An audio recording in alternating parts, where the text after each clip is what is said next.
तो इन लोगों ने तो कद मेरा खुद मुलायम सिंह ने मेरे काउंटर में रैली करी तो मेरा कद तो खुद ही उन्होंने बढ़ा दिया।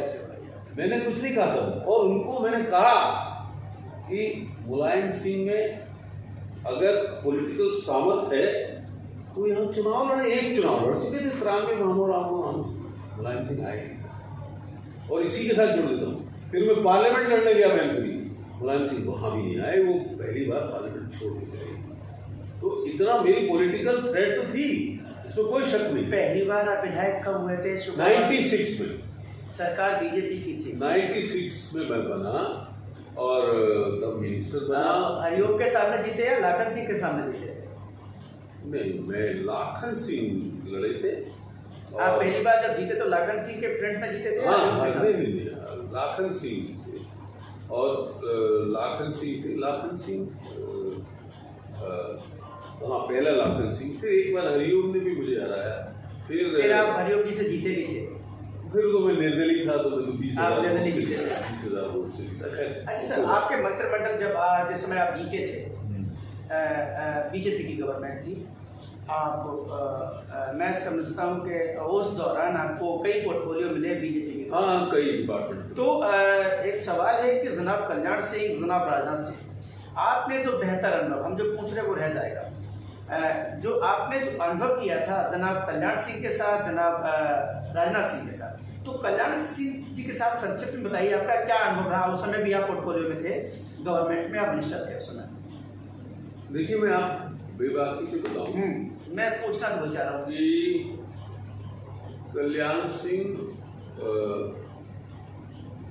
पिछड़ों के बड़े नेता जी, लेकिन वो जिद्दी बहुत थे जी, बहुत जिद्दी थे, कन्विंस नहीं होते थे जल्दी, फैसले भी जल्दी नहीं कर पाते थे। वो जो तय कर लेते थे उसके खिलाफ वो चाहे खराब फैसला कर ले वो हटते नहीं थे और थोड़े से स्लो थे और बैकवर्ड्स में जो बड़ी कम्युनिटीज थी उनसे अंदर से वो डरते थे।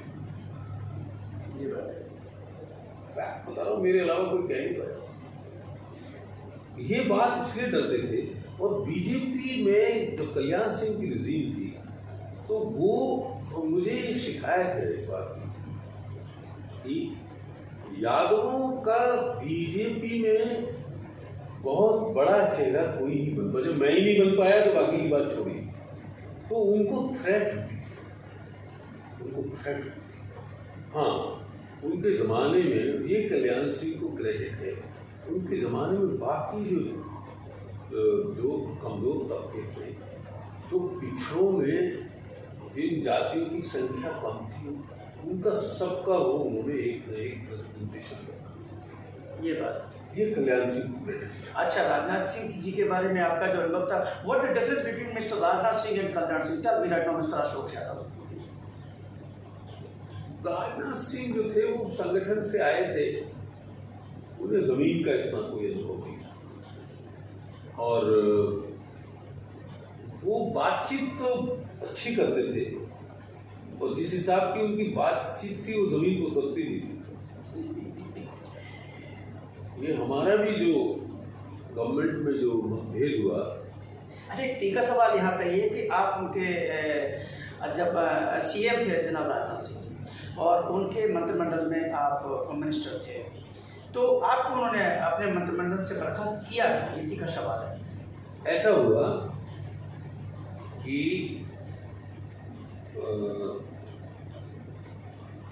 वो पूरी पार्टी में ये चलने लगा कि एक तो जाटव वोट नहीं करता है और यादव वोट नहीं करता है, तो इनके रिजर्वेशन को डिस्टर्ब करते हैं।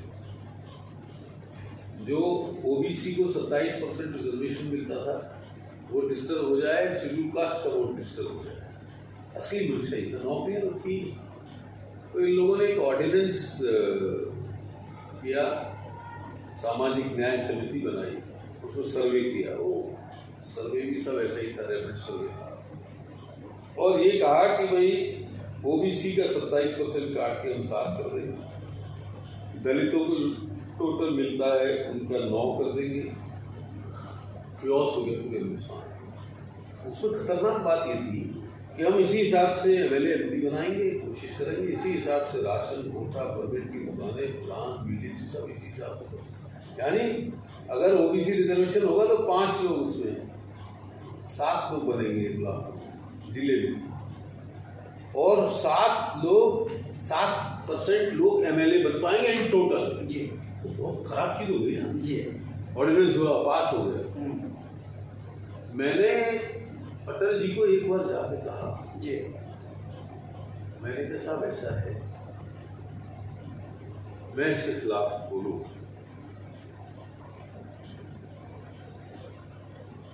उन्होंने कहा भाई मैं आपको नहीं रोकूंगा, क्योंकि मैं कुशाभाऊ ठाकरे राष्ट्रीय अध्यक्ष थे जी, उन्होंने बहुत चेताया उत्तर प्रदेश की सरकार कि भाई इसको जल्दी मत करो, ये तो बहुत इसके नतीजे बड़े खतरनाक निकले। ये लोग माने नहीं। मैं इस फैसले के खिलाफ सुप्रीम कोर्ट चला। ये चूंकि कॉन्स्टिट्यूशनल बात थी तो कॉन्स्टिट्यूशनल बेंच में जाना, मेरी रिट एक्सेप्ट हो गई। ये बेरोजगार फ्रंट के नाम से रिट हो गई जी, और उसमें मेरा नाम था प्रिंसिपल। तो कई जगह उस समय आप मिनिस्टर थे? मैं मिनिस्टर था। कौन सा पोर्टफोलियो था आपके पास? मेरे पास उस वक्त का तो मुझे याद नहीं, लेकिन मैं जेड सिक्योरिटी में आ चुका था। मुझ पर हमला कर दिया था कि मुलायम सिंह जी के यहाँ मैं किसानों को राहत बांटने गया था, चूल्हा वोला पड़ गया था। तो वहाँ सैफी के पास मुझ पर एक अटैक हुआ, एक जसराना में हुआ, और उसी के पार्लियामेंट चली थी तो तुरंत अटल जी को लगा कि यार ये क्या कर रहे हैं। उसी दिन मुझे जेड सिक्योरिटी दी गई, और मुझे जब मिली थी तो 6-7 लोगों को थी पूरी यूपी में चीफ मिनिस्टर को मिला। और वो थ्रेट ऐसी थी कि कहेगी एडीएम गाड़ियाँ बहुत डैमेज हो गई, और मुझे एक एसएसपी था कोई, मुझे याद नहीं आ रहा, उसने खुद AK-47 हाथ में लगी और वो फायर करने लगा। मैंने मना भी किया, तब ये वीडियो कैमरे का ज़माना नहीं था, नहीं तो वो बहुत से विजुअल्स होते। वो हेलीकॉप्टर भी डैमेज हुआ, लेकिन बस मैं भी इतना डरा नहीं। मैं ऐसा था, फिर मैंने इटावा जाके प्रेस कॉन्फ्रेंस करी तुरंत। फिर अटल जी ने मुझे बहुत डांटा वाटा, यार इतना सेंसिटिव इशू है, तुम काहे को इटावा चले, तुम सीधे लग जाओ। खैर फिर वो सिक्योरिटी हुई। तो क्या था, अगर बेसिकली आप पूछो, जब मैं सुप्रीम कोर्ट गया सब लोगों ने कहा कि ये तो आपका रिजेक्ट हो जाएगा। मुझे एक बार अटल जी ने ये भी कहा कि have a compromise with your chief minister. मैंने कहा सब बात बहुत आगे निकल गई है। तो उसमें 1.5-2 साल मुकदमा चला कॉन्स्टिट्यूशनल बेंच का, कभी 6 जजेस, कभी 7 जजेस, कभी 9 जजेस। फिर फाइनली ये हुआ कि उन्होंने कहा कि आपने ये सर्वे गलत किया है कास्ट का। भाई आप कोई काम कर रहे हो, आप खुद ही उसका सर्वे करने लगोगे, फिर उसमें कितनी ईमानदारी की उम्मीद है। बोले जब बैकवर्ड कमीशन बना हुआ है हिंदुस्तान में तो उसको कराओ ना सर्वे। वो जब है तब आप सर्वे कैसे कर सकते हो? ये मैलिफाइड है आपका। वो सुप्रीम कोर्ट ने उसको स्टे कर दिया, और स्टे करने के बाद नोटिस हो गया गवर्नमेंट को, और ये बुरी तरह से फ्लॉप हो गया इनका आइडिया। तो वो पूरे हिंदुस्तान में उस वक्त बहुत चर्चा हुई इसकी। मैं मिनिस्टर तो होना छोटी बात होती है, एमएलए एमपी होना छोटी बात होती है। कई लोग आपने देखा होगा 6-6, 5-5 टर्म एमएलए होते, कोई जानता नहीं है मिनिस्टर, लेकिन जब बड़ी ऐतिहासिक घटना होती है कोई तो लोगों की याद में, मेमोरी में रह जाता है। और मुझे इस बात का फख्र है कि जो कल आने वाली जो जनरेशन होगी ना, वो उसके पास तो यूट्यूब होगा ना। एक सवाल है इसी के साथ जो इससे जुड़ता हुआ है, जो बैकवर्ड का जो आरक्षण था, लोग कहते हैं कि मुलायम सिंह यादव जी बैकवर्ड के नेता हैं, और एक बीपी सिंह जी थे। तो आप मुझे ये बताइए कि बीपी सिंह बैकवर्ड के नेता थे या मुलायम सिंह जी? वीपी सिंह बहुत बड़े आदमी थे, पॉलिटिकली बड़ा आदमी में शान शौकत और उसके बड़े दिल खुले। मंडल कमीशन तो उन्होंने लागू किया, मंडल कमीशन तो उन्होंने लागू किया। तो अब मैंने ये पूछा आपसे, आप वहीं आइएगा, सवाल नहीं हो पा रहे मुझसे आपके। मैंने ये सवाल किया है कि बैकवर्ड के सबसे श्रेष्ठ हितैषी बीपी सिंह जी थे या मुलायम सिंह जी थे? बीपी सिंह क्यों थे? मुलायम सिंह कुछ नहीं थे। Mulayam Singh was not a leader, he was a manager. Mulayam Singh तो कभी रिजर्वेशन का समर्थक नहीं रहा। आपको शायद ताज्जुब होगी, मेरी बात बुरी लग सकती है। मुलायम सिंह ने कोई बैकवर्ड बात, कभी बैकवर्ड की बात ही नहीं करी, ना इसने अखिलेश ने करी। मुलायम सिंह तो मैनेजर थे यार, तब अमर सिंह को क्यों रखते थे? अमिताभ बच्चन के सारे को मुलायम सिंह को बैकवर्ड की लीडर नहीं यार, नहीं, वो जुगाड़ू आदमी था, इसका रख लिया उसका रख लिया। He was never a leader of backward class. No, ये सब भ्रम है। मुलायम सिंह कभी पिछड़े वर्गों का नेता ही नहीं था, कोई एक काम किया मुलायम सिंह। ये ओबीसी लागू किया, वो भी यूपी में रामनरेश यादव ने किया। ही वॉज नेवर ए लीडर।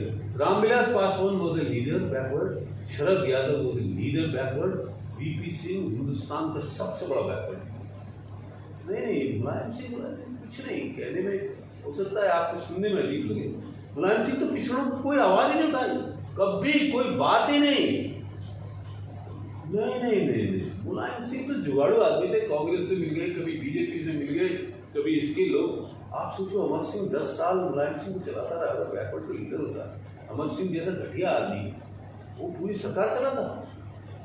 मैं इसको कोई फर्क नहीं मानता कौन जिंदा कौन मर गया, ये सब बातें बेकार की। मुलायम सिंह ने तो ये यादवों की और पिछड़े वर्गों की नाव डुबोई है, मुलायम सिंह इसका जिम्मेदार है। आप सोचो इतनी घटिया सोच का आदमी। हमारे यहाँ मुलायम सिंह आपको मालूम है शिकावत के रहने वाले थे, हमारे कॉलेज में पढ़े थे, कोई बात नहीं, बहुत लोगों की फीस माफ होती थी, उनकी भी हुई। रहने वाले यहाँ शिकावत, उनके गांव का नाम भूल जाता, इटौली पता नहीं, इटौली है। यहाँ पढ़े, इस कॉलेज को उन्होंने पहले 10 लाख दिया, गलती से 10 लाख और आ गया, 20 लाख गलती दिया, तो ओरिजिनली 10 लाख। आप सोचो ये कॉलेज 1916 में बना, जब PHU बनी थी हिंदुस्तान में, जिसका महात्मा गांधी ने उद्घाटन किया। ये कॉलेज इन लोगों ने बताया, सोचो उनका कितना जिगरा रहा होगा। ब्रिटानिया की हुकूमत थी, ब्रिटिश सरकार थी, उसमें कॉलेज बनाना तो बच्चों का काम नहीं था। यही कॉलेज बने और हिंदुस्तान में 4 यही कॉलेज बने। अहीर कॉलेज रेवाड़ी बना, अहीर कॉलेज मछलीपट्टनम बना, अहीर कॉलेज आंध्र प्रदेश में बना। यहाँ से पढ़ के गए तो इसे 20 लाख हो गई थी, और अपना सैफई में कॉलेज बनाया, उसे 130 करोड़ रुपया दिया। मुलायम सिंह वॉज नॉट ए, मुलायम सिंह ने करा क्या पूरी जिंदगी? अपना घर परिवार सैफई गाँव। मुलायम सिंह तो कहाँ हो? ठीक है आप चीफ मिनिस्टर कितने बात भी हो जाओ, आप याद किसके लिए किए जाओ? मुझे टेल मी वन थिंग, नहीं बेकार की बात। क्यों उन्होंने यादवों के लिए क्या नहीं किया? सब कुछ यादवों के लिए तो किया है, सब कुछ यादवों के लिए। आप जानबूझ के कह रहे हो, कुछ नहीं बकवास है साहब। यादवों को किया इसीलिए तो समाजवादी पार्टी रूलिंग पार्टी नहीं बन पा रहे, यादवों के लिए किया है। तो यही तो प्रॉब्लम है कि इस बार तो चुनाव हुआ, यादव बस यादव थे इसलिए बन गए मुख्यमंत्री, यादवों के लिए किया कुछ नहीं। पुलिस भर्ती तक में तो उनके भाई क्या क्या करते थे, वो मेरे से मुंह मत खुलवाइए। जो कुछ किया अपने घर के लिए। दुनिया की सबसे बड़ी फैमिली है जिस दुनिया की, जिसमें सबसे ज्यादा MP यार, वो प्रधान भी, जो आदमी अपने घर का प्रधान भी चाहता है, प्रधानमंत्री भी बनना चाहता है, उससे घटिया सोच क्या होगी? चरण सिंह बड़े आदमी, मुलायम सिंह बड़ा आदमी नहीं था सियासत। ये कोई 10 बार, और अखिलेश तो बिल्कुल नहीं है। मैं बता रहा हूँ अखिलेश में जितना अहंकार है, मैं कहता हूँ कोई अगर इस बात को लिख ले, कहीं नहीं है, उसकी तो कोई फॉलोइंग भी नहीं है बेचारे की। और जो कैरियर वैरियर था उनका थैंक यू वेरी मच हो गया। मुलायम सिंह ने अहीर को सिपाही बनाने में थोड़ी बहुत मदद करी होगी, तब 1500 तो उसके भी उनके भाई पैसे लेते थे।